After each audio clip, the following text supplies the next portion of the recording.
Hello दोस्तों, कैसे हैं आप सब। आपके सामने एक बार फिर से हाजिर हूँ नागराज और मिस्टर 420 के दूसरे भाग में। दोस्तों, आपने इसके पहले भाग में पढ़ा कि नागराज एक चमत्कारी सर्कस कंपनी के शो में देखने पहुंचता है। वहाँ हर शो में कुछ ना कुछ ऐसा अजीबोगरीब दिखाया जा रहा होता है चमत्कारी ढंग से, जिससे जनता शो के लिए पागल हो रखी होती है। नागराज हर शो में कुछ ना कुछ कमियां ढूंढता है, यानी धोखाधड़ी। उस फाउल प्ले को धोखाधड़ी यानी फाउल प्ले उनको पकड़ने के लिए नागराज एक एक करके उन सब की गलतियों को साबित करता है और चमत्कारी सर्कस कंपनी के सभी धोखाधड़ी वाले शो को जनता के सामने बेनकाब कर देता है। परंतु इससे उस चमत्कारी सर्कस कंपनी का मालिक मिस्टर 420 नाराज हो जाता है और वो लूट का तरीका अपनाता है और एक बहुत ही मल्टी मिलियनियर मिस्टर डिसूजा के लड़के सनी को अपहरण करने की कोशिश करता है। परंतु नागराज वहाँ भी पहुँच जाता है और उसके बाद मिस्टर 420 को पुलिस के हाथों पकड़वा देता है। और मिस्टर डिसूजा से नागराज को पता लगता है कि वो एक बच्चों के अंधेपन से बचाने के लिए एक दवाई तैयार कर रहे हैं, जिसके लिए नागराज को एक सांप की ज़रूरत होती है। मिस्टर डिसूजा को नागराज उस सांप को जहर लाने के लिए निकल जाता है और इधर मिस्टर 420 जेल में पहुंचकर भी अपने धंधा चालू रखता है। वह जेल के कैदियों के साथ मिलकर लूट गैंग तैयार करता है और सब जगह लूटपाट शुरू कर देता है। अब उसके आगे सारी कानून व्यवस्था को अंगूठा दिखाकर निकल गया था लूट गैंग। हा हा हा, हम हैं लूट गैंग, हम लूट लेंगे सब। बम्बई की तरफ सफ़र कर रहा था नागराज। मोरका नस्ल के नाग का पर्याप्त विष पाने में कामयाब हो रहा हूँ। अंधे बच्चों को मिलने वाली रोशनी की चमक दिखाई दे रही थी नागराज की आंखों में। मिस्टर डिसूजा यह विष पाकर खुशी से नाच उठेंगे, परंतु इस वक्त तो मौत का नाच भय से भाग रहे थे मिस्टर डिसूजा। उनके ऊपर गोलियों की बौछार हो रही थी। आहा, लूट गैंग है, हम सब लूट लेंगे। लूट गैंग जो लूटने आया हुआ था उन्हें जल्दी ही घेर लिया लूट गैंग ने। हा हा हा, चाबी दे दो तिजोरी की, ले लो। हा हा, अलविदा डिसूजा, कमाता रहा तो हम फिर आएंगे। वो सब लूट के चल दिए, परंतु मिस्टर डिसूजा ने तब तक अपनी पिस्टल निकाल ली थी। छोड़ूंगा नहीं मैं तुम्हें। मिस्टर डिसूजा की उंगलियां पिस्टल के तेवर पर दब गईं, परंतु तभी उनके फायर करने से पहले गूंज उठा एक धमाका, धड़ाम। धमाके के साथ ही उनका शरीर हॉल पे फर्श पर जा गिरा। प्रकट हुआ लूट गैंग का एक और प्रोटेक्टर, भगोड़ा। हा हा, बेवकूफ़, भूल गया था कि हर लूट गैंग के साथ हमेशा एक प्रोटेक्टर साथ चलता है। अपना काम निपटा कर क्रूज कर गया लूट गैंग। तभी उजड़े हुए कक्ष में प्रवेश किया था नागराज ने। Mister D'Souza, mister D'Souza, mister D'Souza. बुरी तरह तपड़े मिस्टर डिसूजा पर पड़ी नजर पड़ी नागराज की। नागराज दौड़कर उनके पास पहुंचा। मिस्टर डिसूजा, यह क्या हुआ? यह किसने किया मिस्टर डिसूजा? नागराज, बहुत देर कर दी तुमने मित्र। डिसूजा उसे लूट गैंग के बारे में सब बताता चला गया। इस तरह सांस उखड़ने लगी थी अब उनकी। देखो ना नागराज, तुम्हारे आने तक मैंने तो तुम्हारा इंतजार किया, किंतु अब बाकी काम तुम्हें खुद करना होगा। सैंडो सैंडो के साथ उसका उसका ध्यान रखना, वह आता ही होगा। तुम्हें अंधों को रोशनी जरूरी देनी है नागराज। विदा, अलविदा। आहा, एक तरफ उड़ गई उनकी निर्जीव गर्दन। तभी सैंडो का दौड़ से गूंज उठा। नागराज, अंधे बच्चों को रोशनी जरूर मिलेगी, मैं दूंगा साथ तुम्हारा। डैडी की अंतिम इच्छा जरूर पूरी होगी नागराज। सैंडो सैंडो, महान आदमी के हत्यारों को बहुत बुरी मौत मारूंगा मैं, और मैं इस महान आदमी की राह पर चलकर लोगों को जिंदगी दूंगा नागराज। इसके बाद पुलिस आई और मिस्टर डिसूजा को अब पोस्टमार्टम के लिए भेज दिया गया। मिस्टर डिसूजा के डॉक्टरों को सौंप दिया गया मोरका नस्ल के सांपों का विष। हम शीघ्र ही इस दवा से बना लेंगे जिनसे अंधे बच्चों को आंखों में रोशनी आ सके। Thank you doctor, mister D'Souza की अंतिम इच्छा जरूर पूरी होनी चाहिए। हम नागराज निकल पड़ा लूट गैंग की तलाश में। लूट गैंग के बारे में कोई जानकारी है? नहीं बाबा, नहीं। अंडरवर्ल्ड के सारे लोगों तक जा पहुंचा था नागराज। इस गैंग के बारे में कोई जानकारी नहीं है, ऐसा लगता है ये बाहर के लोग हैं। अंडरवर्ल्ड यानी अपराध जगत के कुछ ऐसे लोग होते हैं जिन्हें हर बड़े छोटे बड़े अपराध की पूरी जानकारी होती है। नागराज, मुंबई का हर छोटा बड़ा अपराधी परेशान है कि ये कौन लोग हैं। मैं दूर करूंगा ये परेशानी। हर जगह मिले निराशाजनक जवाब के बावजूद भी नागराज का दृढ़ संकल्प था। बेधड़क लूटपाट को देखते हुए पुलिस डिपार्टमेंट सचेत हो चुका था। इतनी गश्त के बाद लूटपाट की कोशिश करना आत्महत्या जैसा प्रयास होता, किंतु ये शायद किसी नशे में थे, शायद दीवाने थे, क्योंकि उन्हें जैसे किसी अंजाम की परवाह ही नहीं थी। हम हैं लूट गैंग, रास्ते में खड़ी रुकावट को रौंद कर घूम गए जौहरी बाजार में। आज की लूट सबसे बड़ी होगी, यहाँ तो हर तरफ लूटने के लिए कुछ ना कुछ था। वाकई लूट गैंग की यह सबसे बड़ी लूट साबित होने वाली थी। पूरा लूट गैंग एकत्रित हो गया था वहाँ। चारों तरफ फैल जाओ, हर दुकान लूट लेनी है आज हमें, हर दुकान को लूट लेने आज वो। किंतु आज उनके खूंखार इरादों पर पानी फेर देने के लिए वहाँ मौजूद था नागराज। वाह, क्या सुंदर तालमेल है इन लुटेरों का।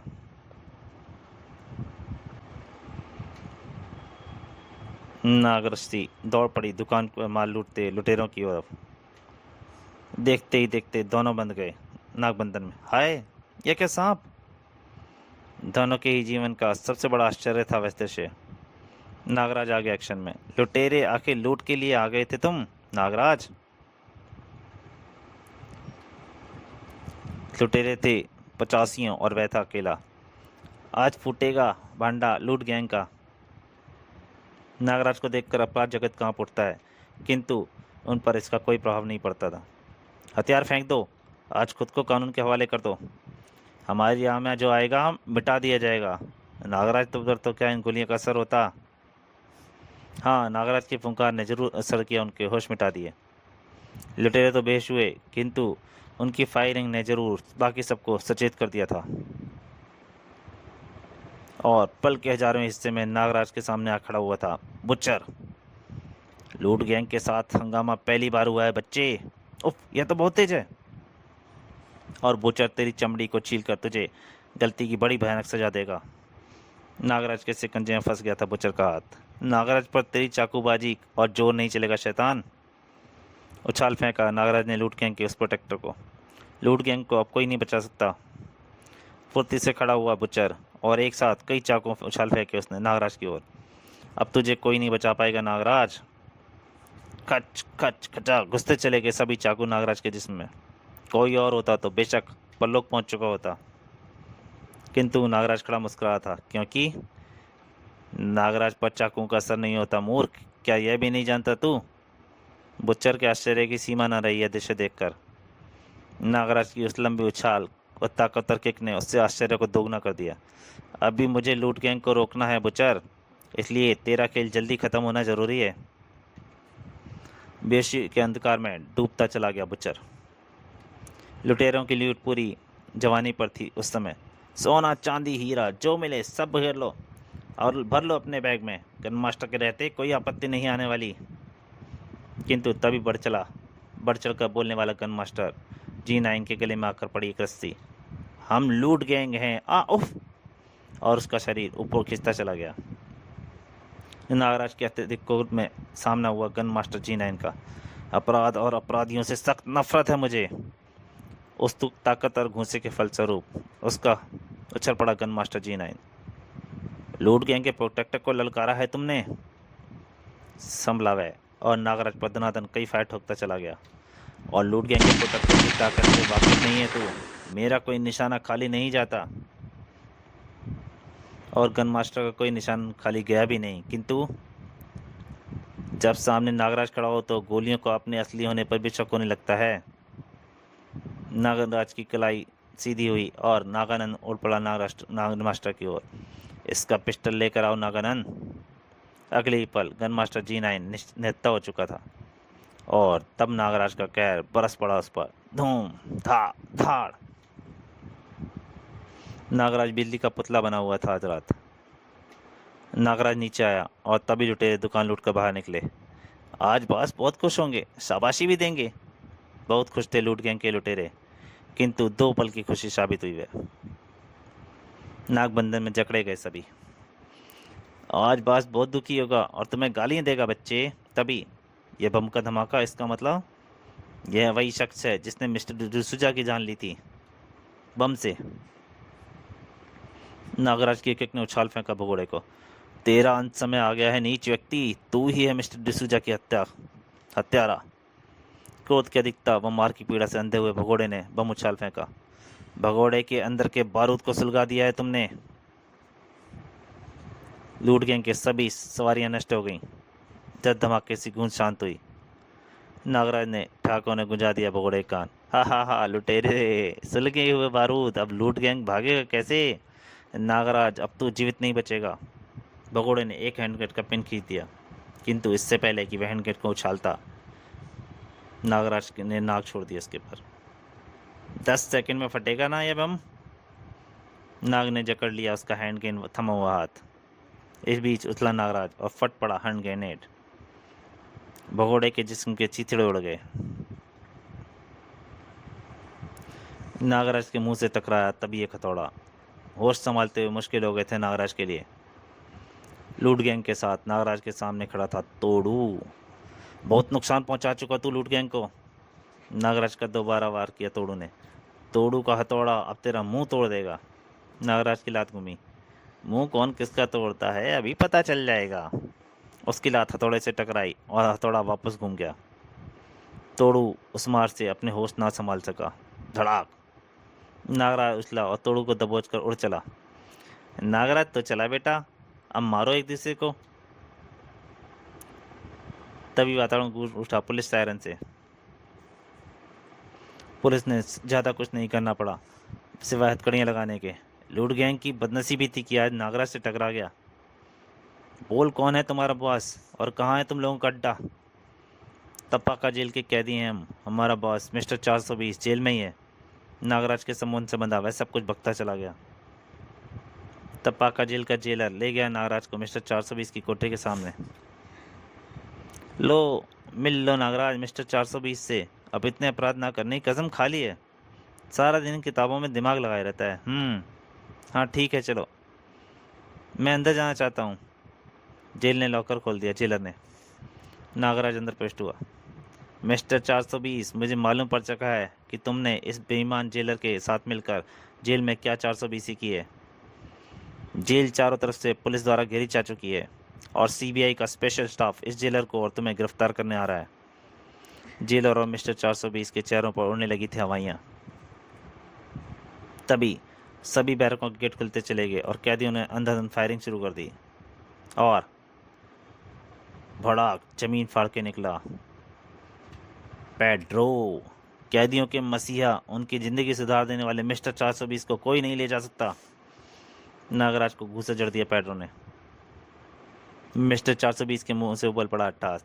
हा हा हा, नागराज, यह है पेड्रो। इसे हमने स्पेशल हार्मोन्स के इंजेक्शन देकर असीमित ताकतवर बना दिया है। इससे ना जीत पाओगे अब तुम। और फिर इसके दिमाग में वेब माइक्रोचिप्स भी रोपित है, जिसका निर्णय मैंने इसी जेल में किया था निर्माण, और जिसे लूट के हर गुर्टे के दिमाग में रोपित किया गया था, जिसके कारण दिमाग से डर भय खत्म हो जाता है और व्यक्ति मेरा आदेश मानने पर मजबूर हो जाता है। इधर पेड्रो, अब इस जेल से बाहर नहीं निकल सकेगा तू। एक ही घूंसे में कोठरी से बाहर उछाल फेंका पेड्रो ने नागराज को। नागराज की तरफ बैठा पेड्रो। इसके घूसे का दिमाग अब तक घूम रहा है। नागराज ने लेट कर पेड्रो के शरीर को अपने पैरों पर उठाया और खिड़की का जंगला तोड़ता हुआ पेड्रो का जिस्म धरती की तरफ बढ़ा और जमीन से टकराते ही चूर चूर हो गया। हर बुराई का अंत ऐसा ही होता है। फिर मिस्टर 420, जेलर, जेल के कैदी व जेल के अन्य सभी कर्मचारियों को सीबीआई की गिरफ्त में ले लिया गया। मिस्टर 420 को एक अन्य अत्याधुनिक सुरक्षित जेल में पहुंचा दिया गया। लूट गैंग के खात्मे के से बम्बई शहर में फिर शांति बहाल हो गई और मूर्खा नस्ल के नागों के विष की मदद से डिसूजा चैरिटेबल अनाथालय के सभी अंधे बच्चों को जिंदगी मिल गई। Thank you Nagraj. Thank you कहो मिस्टर डिसूजा को। थैंक यू कहो इन डॉक्टरों को। और थैंक यू कहो नन्हे सैंडो को। Tan tan. सैंडो के पिता की मूर्ति के आगे उसने कसम दोहराई। नागराज, डैडी के महान कार्यों व महान इच्छाओं के जीवन देकर मैं पूरा करूँगा, अपना जीवन देकर भी पूरा करूँगा। हर पुत्र को तुम्हारी तरह ही बनना चाहिए सैंडो। और फिर नागराज चल पड़ा अपने अनंत में सफ़र पर। ना जाने कब ख़त्म होंगे अपराध और कब ख़त्म होगा मेरा सफ़र।